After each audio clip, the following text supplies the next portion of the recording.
دوستو اس بات میں کوئی شک نہیں ہے کہ اسلام دھرم میں خلافت کو ایک اہم مقام حاصل ہے، اور یہی وجہ ہے کہ پوری دنیا کے مسلمان ہر دور میں کسی نہ کسی ایک شخص کو اپنا خلیفہ مانتے آئے ہیں۔ ویسے تو اسلام کے سب سے پہلے خلیفہ حضرت ابوبکر صدیق رضی اللہ تعالیٰ عنہ ہیں، لیکن ان کے بعد مسلسل کوئی نہ کوئی ایک شخص ہمیشہ مسلمانوں کا خلیفہ بن کر ان کی مدد کرتا رہا ہے۔ دوستو جب منگولوں نے عباسی سلطنت کو پوری طرح سے ختم کر دیا تھا، اس کے بعد مسلمانوں کی خلافت ترکی کے عثمانیوں کے پاس آ گئی تھی، یعنی سلطنت عثمانیہ کے تخت پر جو بھی بیٹھا کرتا تھا وہی پوری دنیا کے مسلمانوں کا خلیفہ کہلاتا تھا۔ ہمارے ملک یعنی ہندوستان میں بھی بھلے ہی بہت سارے مسلم بادشاہوں کی سلطنت رہی، اور خاص طور سے لمبے عرصے تک مغل سلطنت بھی قائم رہی، اور مغل سلطنت میں بڑے بڑے سلطان اکبر جیسے پیدا ہوئے، لیکن تمام کے تمام بادشاہوں نے، چاہے وہ کسی بھی سلطنت کے ہوں، سب نے سلطنت عثمانیہ کے سامنے اپنا سر جھکایا تھا، اور ہندوستان میں بھی قائم ہونے والی ہر مسلم سلطنت اپنا خلیفہ سلطنت عثمانیہ کے تخت پر بیٹھنے والے بادشاہ کو ہی مانا کرتی تھی۔ دوستو ہندوستان کی مغل سلطنت کے بادشاہ اپنے دور میں سلطنت عثمانیہ کے سلطان کو کتنی زیادہ عزت دیا کرتے تھے اور انہیں اپنے سے کتنا زیادہ بڑا تصور کیا کرتے تھے، اس کا اندازہ صرف آپ ان خط کو پڑھ کر لگا سکتے ہیں کہ جو خط مغل سلطنت نے سلطنت عثمانیہ کے سلطان کو بھیجے تھے۔ مغل سلطنت کے علاوہ بھی چاہے ہندوستان کی کوئی چھوٹی بڑی ریاست ہو یا پھر پوری دنیا کی کوئی بھی مسلم ریاست ہو، ہر کسی نے سلطنت عثمانیہ کے سلطان کے سامنے اپنے سر کو ادب سے جھکایا ہے، اور ہر کسی نے سلطنت عثمانیہ کے سلطان کو پوری دنیا کے مسلمانوں کا خلیفہ تسلیم کیا تھا۔ لیکن دوستو کیا آپ جانتے ہیں کہ آج سے تقریباً 100 سال پہلے کہ جب سبھی یورپین کنٹریز اور ساتھ ہی میں کچھ مسلم غدار مل کر سلطنت عثمانیہ کو ختم کرنے کی سازش رچ رہے تھے، تو اس وقت ہندوستان کے مسلمانوں نے کیا کیا تھا؟ تو دوستو آج کی اس ویڈیو میں ہم آپ کو یہی بتانے والے ہیں کہ آخر جب سلطنت عثمانیہ کو ٹکڑے کرنے کی کوشش کی جا رہی تھی تو اس وقت ہندوستان کے مسلمانوں نے کس طرح سے سلطنت عثمانیہ کا ساتھ دیا تھا۔ ساتھ ہی ہم آپ کو یہ بھی بتائیں گے کہ آخر ہمارے دیش یعنی بھارت کے راشٹرپتا یعنی آزادی کے سب سے بڑے ہیرو گاندھی جی نے اس دور میں ترکی کی سلطنت کا کس طرح ساتھ دیا تھا۔ تو دوستو آج کی اس ویڈیو میں ہم ایسی بہت ساری چیزیں جاننے والے ہیں جو یقیناً آپ کو نہیں پتہ ہوں گی اور جنہیں جان کر آپ کو بہت زیادہ حیرانی ہوگی۔ ویڈیو شروع کرنے سے پہلے بس آپ سے چھوٹی سی گزارش ہے کہ نئے آنے والے دوست چینل کو سبسکرائب کر کے ساتھ ہی میں بیل آئیکن کو بھی پریس کریں، اور ہماری حوصلہ افزائی کے لیے ہمیشہ کی طرح ہماری اس ویڈیو کو لائک کر دیں تاکہ اسی طرح کی نالجیبل اور ہسٹوریکل ویڈیوز کا یہ سلسلہ ہم جاری رکھ سکیں۔ دوستو سلطنت عثمانیہ بھلے ہی 1922 میں آ کر ختم ہوئی ہو، لیکن سچائی یہ ہے کہ سلطنت عثمانیہ کو ختم کرنے کی جو سازش رچی جا رہی تھی وہ تقریباً 200-300 سال پہلے سے رچی جا رہی تھی، کیونکہ سلطنت عثمانیہ اپنے دور میں پوری دنیا کے لیے سپر پاور تو تھی ہی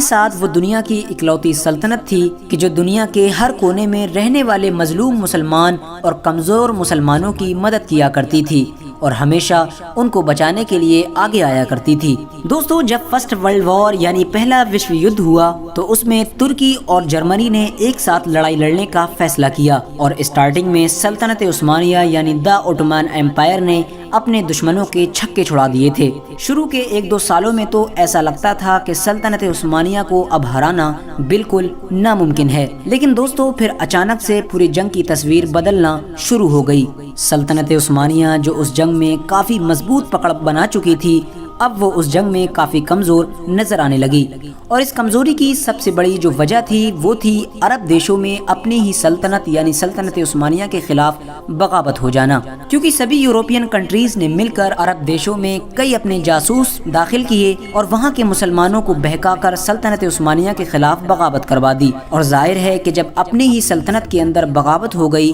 تو سلطنت عثمانیہ اس جنگ میں اپنے پاؤں نہیں جما سکی۔ دوستو اگر آپ جاننا چاہتے ہیں کہ سعودی عرب میں کس طرح بغاوت ہوئی تھی اور وہ کون عیسائی جاسوس تھا کہ جس نے وہ بغاوت کروائی تھی، تو اس ٹاپک پر بھی میں نے ایک ویڈیو پہلے سے ہی اپلوڈ کر رکھی ہے، اس ویڈیو کا لنک ڈسکرپشن میں دے رکھا ہے، آپ جا کر دیکھ سکتے ہیں۔ آخرکار سلطنت عثمانیہ اپنے ہی لوگوں کی غداری کی وجہ سے وہ جنگ ہار گئی تھی۔ سلطنت عثمانیہ کو کمزور دیکھ کر سبھی یورپین دیش نے اس کا فائدہ اٹھانا چاہا اور سلطنت عثمانیہ کو ختم کرنا چاہا۔ لیکن سلطنت عثمانیہ کو ختم کرنے کی خبر جب پوری دنیا کے ساتھ ساتھ ہندوستان میں بھی پہنچی تو ہندوستان کے مسلمانوں کو بڑا دکھ ہوا اور ان کے دل پر اس بات کا بڑا گہرا صدمہ پہنچا۔ لہٰذا ایسے حالات کو دیکھتے ہوئے ہندوستان کے بہت بڑے بڑے لیڈرز نے ایک آندولن چلایا جس آندولن کا نام تھا تحریک خلافت، جسے ہم انگلش میں خلافت موومنٹ کے نام سے بھی جانتے ہیں۔ اس آندولن کا اصل مقصد یہ تھا کہ ہندوستان کے مسلمان نہیں چاہتے ہیں کہ خلافت کو ختم کیا جائے، کیونکہ خلافت اسلام کا ایک اہم حصہ ہے اور خلیفہ کے بغیر پوری دنیا کے مسلمان ٹوٹ کر رہ جائیں گے۔ دوستو، ہندوستان میں اس خلافت کی جو شروعات کی تھی وہ کی تھی دو بھائیوں نے مل کر، جن میں سے ایک کا نام مولانا شوکت علی اور دوسرے کا نام مولانا محمد علی جوہر تھا۔ دھیرے دھیرے پورے ہندوستان میں یہ آندولن بڑھتا چلا گیا۔ ابتدا میں تو صرف یہ آندولن مسلمانوں کا ہی تھا، لیکن جب اچانک سے اگست 1920 میں گاندھی جی نے اس آندولن کو سپورٹ کیا اور وہ خود بھی اس آندولن میں شامل ہو گئے تو اس آندولن کا پورا نقشہ بدل گیا۔ اس آندولن میں جتنے مسلم تھے ان سے کہیں زیادہ ہندو لوگ شامل تھے۔ یہ آندولن 1919 سے لے کر 1924 تک چلا تھا۔ اس خلافت آندولن کے ذریعے سے بھارت میں رہنے والے ہر ہندو مسلمان نے برٹش گورنمنٹ سے یہ مانگ کی تھی کہ ترکی کے اوپر سے تمام دباؤ کو ہٹا لیا جائے اور اس سے کسی بھی طرح کا کوئی بھی سمجھوتا نہ کیا جائے، سلطنت عثمانیہ کو پھر سے ویسے ہی قائم کر دیا جائے جس طرح سے وہ پہلے ہوا کرتی تھی۔ اس آندولن کو مضبوط بنانے کے لیے اور برٹش گورنمنٹ پر اور زیادہ دباؤ ڈالنے کے لیے گاندھی جی نے تمام بھارت میں یہ مہم چلائی تھی کہ جب تک سلطنت عثمانیہ کے اوپر سے تمام دباؤ نہیں ہٹا لیے جاتے ہم برطانیہ میں بننے والے کسی بھی پروڈکٹ کو یوز نہیں کریں گے، یعنی ہر طرح کے پروڈکٹ کا بائیکاٹ کیا جانے لگا تھا۔ لیکن افسوس یہ آندولن کامیاب ہوتا اس سے پہلے ہی خود ترکی دیش میں ہی بغاوت ہو گئی۔ مصطفیٰ کمال اتا ترک جیسے لوگ جو خود ترکی میں ہی رہتے تھے، وہیں کے شہری تھے، وہ لوگ بھی سلطنت عثمانیہ کے خلاف ہو گئے اور ان لوگوں نے یہ مانگ کی کہ سلطنت عثمانیہ کو ختم کر کے ترکی کو ایک سیکولر دیش بنا دیا جائے۔ ترکی میں رہنے والے کچھ لوگ ہی سلطنت عثمانیہ کو ختم کرنا چاہتے تھے تو دوسرے دیش کے لوگ آندولن چلا کر کیا کر سکتے تھے۔ فی الحال دوستو، بھلے ہی ہندوستان کا یہ بڑا آندولن خلافت عثمانیہ کے کام نہ آ سکا، لیکن دوستو یہ آندولن ہمارے دیش کی آزادی میں بہت کام آیا، کیونکہ دوستو خلافت آندولن ہی ہندوستان کا وہ پہلا آندولن تھا کہ جس میں ہندو مسلمان ایک ساتھ مل کر برٹش گورنمنٹ کے خلاف کھڑے ہوئے تھے۔ اس سے پہلے کوئی بھی ایسا موقع نہیں آیا تھا اور اسی دن سے ہر موقع پر، ہر جگہ پر بھارت کے ہندو مسلمان مل کر انگریزوں کا مقابلہ کرنے لگے تھے اور 1947 میں ہمارا دیش آزاد ہو گیا تھا۔ فی الحال آج کی اپنی ویڈیو کا ہم یہیں پر اختتام کرتے ہیں۔ ویڈیو پسند آنے کی صورت میں ویڈیو کو لائک کر کے اپنے دوستوں، احباب، رشتہ داروں کے ساتھ ضرور شیئر کریں۔ جب تک کے لیے اللہ حافظ۔